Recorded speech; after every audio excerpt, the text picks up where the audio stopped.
खुद्द पंकजा मुंडे यांना लोकसभेची उमेदवारी जाहीर झाल्यानंतर ते परळीमध्ये दाखल झाल्या।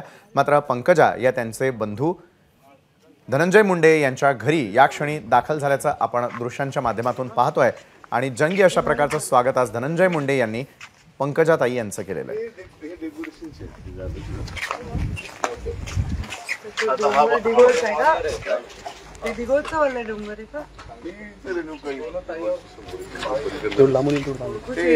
किती लहान होते लग्नासाठी आले असं कुरडा खायला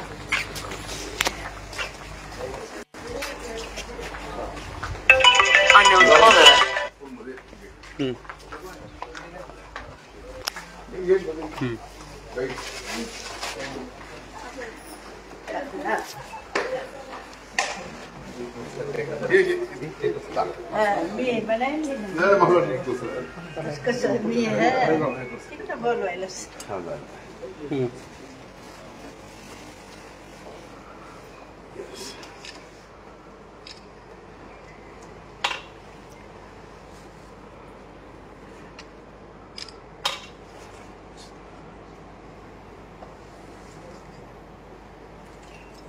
आणि याच संदर्भात अधिक माहिती देतात आपले प्रतिनिधी गोविंद शेळके।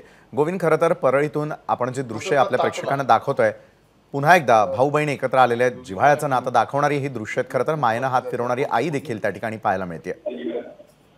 विशाल, खरं तर हे पहिल्यांदा होत आहे की म्हणजे धनंजय मुंडे सध्या नाथरा इथल्या त्यांच्या घरी आहेत आणि या घरामध्ये पहिल्यांदा पंकजा मुंडे सोबत त्यांच्या बहीण प्रीतम मुंडे ह्या आल्यात आणि त्यांच्या जेवणाचा प्रोग्राम आहे जो काही वेळाने सुरुवात होईल। पण हे खरं तर सकाळी आपण बघितलं की गोपीनाथ गडावरती स्वतः धनंजय मुंडे हे पंकजा मुंडे यांच्या स्वागतासाठी थांबले होते आणि आता आपण बघतो की नाथऱ्यामध्ये पोहोचल्यानंतर धनंजय मुंडे यांच्या आई ज्यांनी ऑप्शन केलं पंकजा मुंडे यांचं, आता हे सगळं कुटुंब एकत्रित आपण बघतोय की नाथऱ्यामधल्या घरी स्वाभाविक आहे पुढचे काही दिवस जरी निवडणुकीचे धामधुमीचे असले तर त्यातूनही निवांत वेळ काढून हे बहीण भाऊ एकत्रित आलेत आणि नाथऱ्यामध्ये आपण बघतोय की त्यांचं अगदी कौटुंबिक स्वागत होताना आपल्याला पाहायला मिळत आहे।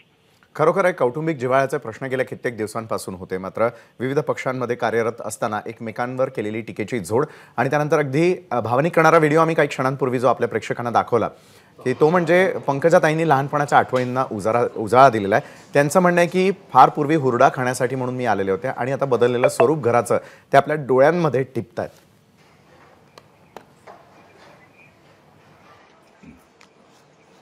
भूक लागली आता जबरदस्त सकाळपासून। पंकजा मुंडे या परळी दौऱ्यावरती गेलेल्या आहेत, तिथून आपले प्रतिनिधी आपल्यापर्यंत संपूर्ण माहिती पोहोचवतायत। माझा आवाज आपल्यापर्यंत येतोय?